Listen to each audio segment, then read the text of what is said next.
Alright, so for today, for my 10 loyal subscribers, of which half are my alt accounts, we're going to talk about the most overrated zombies maps of all time. And yes, I am 100% aware that this single video will effectively shadow ban me from the entire zombies community. But then again, it might actually get more than 3 views. Now, this video will not be including anything from Black Ops 4 because not only have I never actually owned or played that garbage, but no one actually likes any of those maps anyway besides Mango Squid.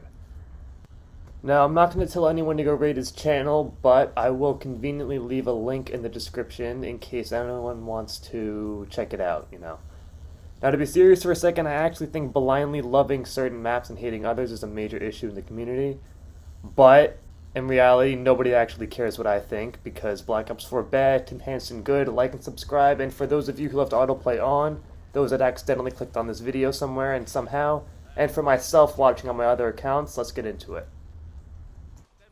So at the number 5 spot, we have Shadows of Evil. While I'll admit Shadows is probably one of the best zombies experiences ever made, which is why I barely made the list, I feel like it just gets way too much praise.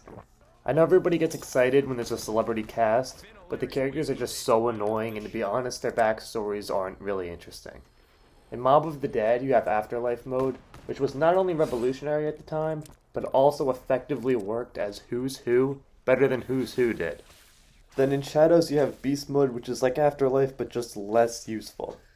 Afterlife went perfectly with the idea of the characters being trapped in a purgatory-like endless cycle, while Beast mode feels a lot more shoved in to make the map more interesting.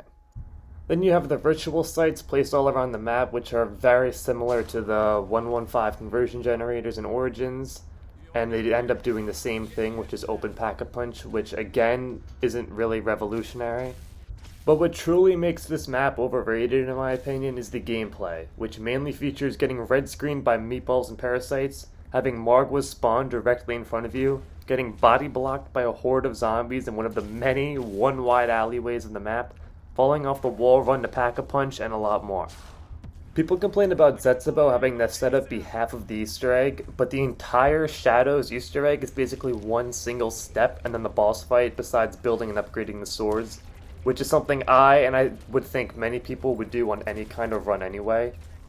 I mean, I feel like they could have just done something so much better given the incredible theme of the map besides defending some flags from a bunch of alien meatballs. But on the other hand, it does still beat P-Jars and Tag der Toten, so what do I know?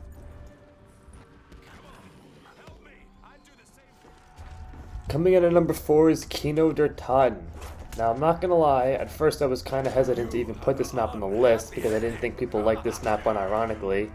But upon making the discovery that Kino is actually regarded by many as being one of the best maps of all time, I feel like it deserved a spot. I mean, again, I don't think Kino is a bad map, but it's seriously overrated. There's not really much to do besides training on the stage with a thunder gun while your 3 other teammates who weren't as lucky as you are trapped in a continuous cycle of death with no perks or actual guns. In Zombies Chronicles, this map is definitely improved on, but at its core, it's still a basic survive until round 25 kind of map.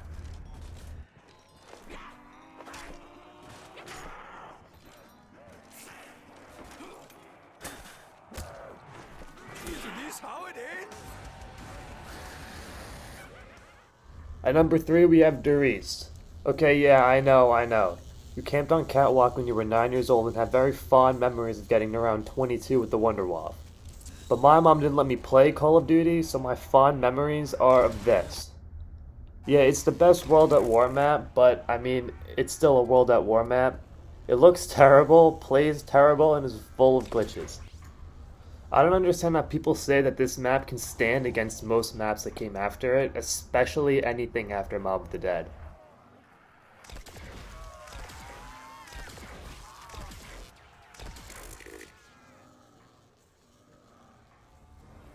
Coming in at number 2 is Buried. Why do people like this map? Because it's so easy. Unless you're the guy that didn't get the paralyzer from the box and are stuck in a continuous cycle of death because you can't afford perks or pack-a-punch, since the witch keeps stealing all of your points.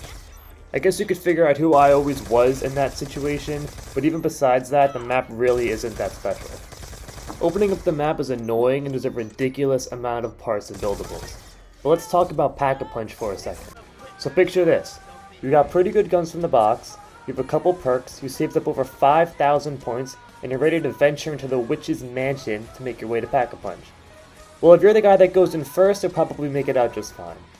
But everyone else will get trapped by the ridiculous amount of witches that spawn in that spot inside the wall, and will lose all of their hard-earned points, and then immediately down inside the witch's mansion only to be left to bleed out while the guy that made it out first laughs. And now, as if things couldn't get any worse for you, you're stuck in the maze with only the 1911. Yeah, good luck with that. Alright, it finally came to it. Now, with this one sentence, I will single-handedly end my short and very unsuccessful stint of a YouTube career. But it must be done. To complete my killing my own channel speedrun, I will now announce the most overrated map in Treyarch Zombies history, which is Origins. Be sure to leave a dislike before clicking off the video. Now I'll just say, Origins in theory could have been amazing. Battling zombies in the trenches of World War I, featuring a rebooted cast of the Aether characters, sounds awesome in itself without even mentioning the staffs. But in reality, the map is grey and disgusting looking and a real nightmare to play on. You have to basically be a pro to activate the first 3 generators without getting Assassin's Creeded by a sprinter diving into the trenches and auto-windmilling you in midair. Now the first weapon you get from the box, given you can actually spin the box without getting trapped against an invisible barrier and dying around 3 sprinters, is crucial because it will most likely be the only gun you have to fight the early Panzer. But who needs guns when you have elemental staves, right? Well, getting and upgrading the staves on Origins is such a drawn-out process that only gets worse with the Panzers in the mud and the giant robots stepping on you, ending your game at any given moment. Speaking of giant robots, good luck trying to get inside because the opening on the foot just doesn't ever actually work and will leave you needing to be revived in a muddy footprint somewhere. Now let's say you do all that. You watch your YouTube upgrade guides, and you build the all-powerful staves. You should be invincible, right? So here's the catch. The staves don't actually kill zombies. Now I know you're going to tell me that your favorite zombies YouTuber told you that the ice staff was overpowered in their Every Wonder Weapon ranked video, but the truth is... the game was rigged from the start.